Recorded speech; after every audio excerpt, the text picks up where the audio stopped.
this shit don't impress you. So no bullshit, girl, nothing extra. Girl, I ain't with playing games. I wanna take you home, I'm just being frank. Oh yeah, I've been fantasizing about you all night. Put your panties to the side if ooh, girl, look at you, baby, almost looking flyer than me. And I got that gold rollie with the bezel and Louis Vuitton on my body. And I know this shit.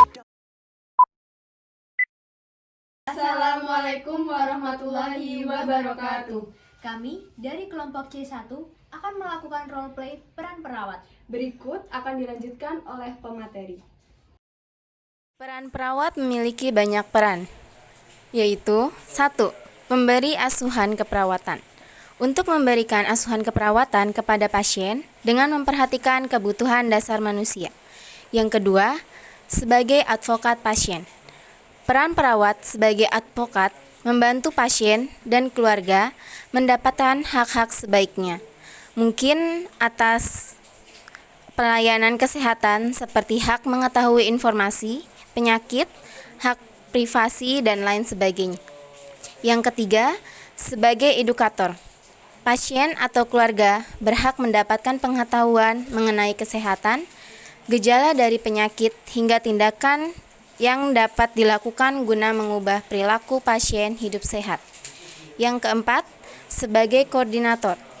Perawat harus bisa mengkoordinasikan pelayanan kesehatan seperti mengarahkan dan merencanakan secara tim untuk memberikan pelayanan kesehatan terbaik kepada pasien sebagai koordinator. Sebagai kolaborator. Yang kelima, sebagai kolaborator, peran perawat sebagai kolaborator harus mampu berkolaborasi dengan tim kesehatan seperti dokter, ahli gizi, fisioterapi, atau bahkan dengan sesama perawat untuk menentukan tindakan terbaik saat memberikan pelayanan kesehatan. Yang keenam, sebagai konsultasi. Peran konsultan ini sangat penting karena pasien dapat mengetahui tindakan keperawatan terbaik, apa yang bisa ia terima, dan mengetahui informasi mengenai tujuan pelayanan keperawatan yang diberikan. Yang ketujuh, sebagai pembaharu. Peran perawat sebagai pembaharu bisa dijalankan dengan pengadaan perencanaan kolaborasi, perubahan yang terukur atau sistematis dan terarah sesuai dalam metode pemberian pelayanan keperawatan. Dan di sini kami mengambil tema peran perawat sebagai edukator. Pada suatu hari, di EGD ada seorang pasien yang mengalami sakit perut di bagian ulu hati. Aduh. Permisi sus, ini teman saya ada yang sakit perut, ini kenapa ya? Tenang dulu ya Mas, kami akan melakukan pemeriksaan lebih lanjut terlebih dahulu kepada teman Mas. Mas silakan tunggu di luar ya. Baik sus.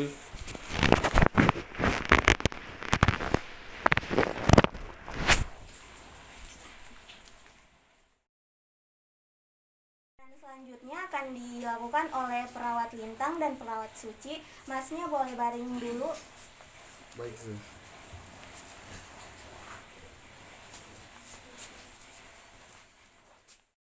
Perawat pun segera memberi tindakan kepada pasien Redo. Perawat melakukan tindakan metode pemeriksaan TTV atau tanda-tanda vital. Sambil melakukan tindakan, perawat menanyai pasien. Selamat sore Mas, apa benar ini dengan Mas Redo? Iya benar sus. Perkenalkan, saya perawat Lintang dan ini teman saya perawat Suci. Baik Mas, kita tensi dulu ya. Perawat Suci melakukan tindakan pemeriksaan tensi dan suhu, dan perawat Lintang pun melakukan tanya jawab kepada pasien. Sebelumnya tadi Mas Redo sudah makan belum ya? Belum sus, tapi tadi pagi cuma minum kopi doang. Sebelumnya apa Mas Redo punya riwayat penyakit lambung? Ada sus, tapi udah lama sus, sejak kelas 2 SMA. Namun sekarang nambah parah sus. Mas bisa tolong ini enggak? Angkat. Jadi dapat nih.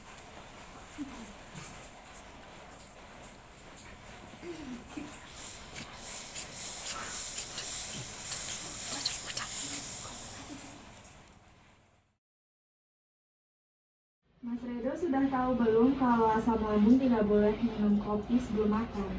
Sudah tahu, Sus, tapi tadi pagi lupa soalnya, Sus. Lain kali makan dulu ya Mas sebelum minum kopi karena tidak bagus buat kesehatan. Oke, baik, Sus. Baik Mas, kita udah ngelakuin pemeriksaan tanda-tanda vital dengan tensi darah 110/20 mm Hg dengan suhu badan 36,7 derajat Celcius. Oh, iya, Sus, terima kasih. Oke, baik Mas. Selanjutnya Mas akan diperiksa oleh perawat Ayu. Selanjutnya, perawat Lintang dan perawat Suci meninggalkan ruangan.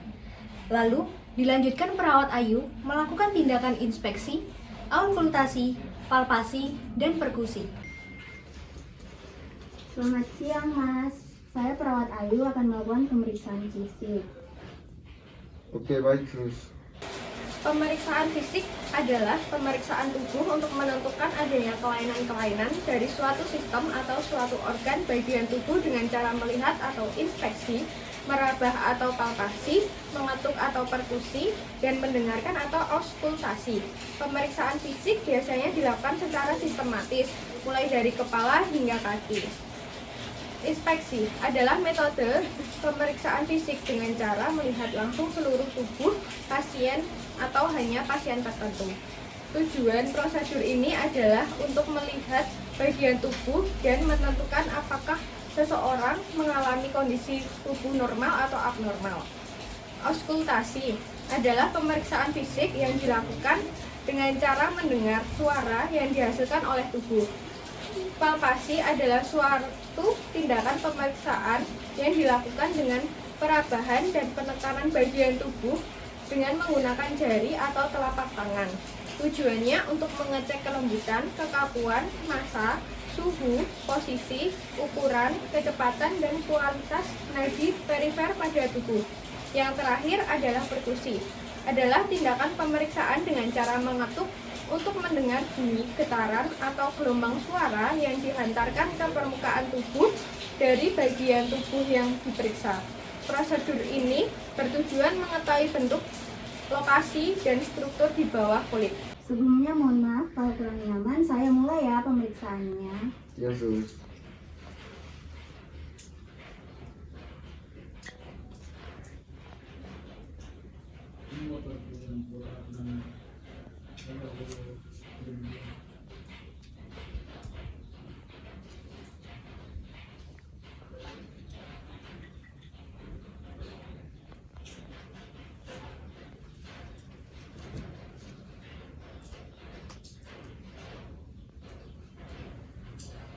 Oke Mas, pemeriksaannya udah selesai ya. Oke, terima kasih, Sus. Sama. Perawat Ayu melakukan pemeriksaan fisik dan tanda-tanda vital, dokter pun memberi resep obat kepada pasien. Sekian roleplay dari kelompok kami. Kurang lebihnya mohon maaf. Terima kasih atas perhatiannya. Wassalamualaikum warahmatullahi wabarakatuh. Terima kasih atas perhatiannya.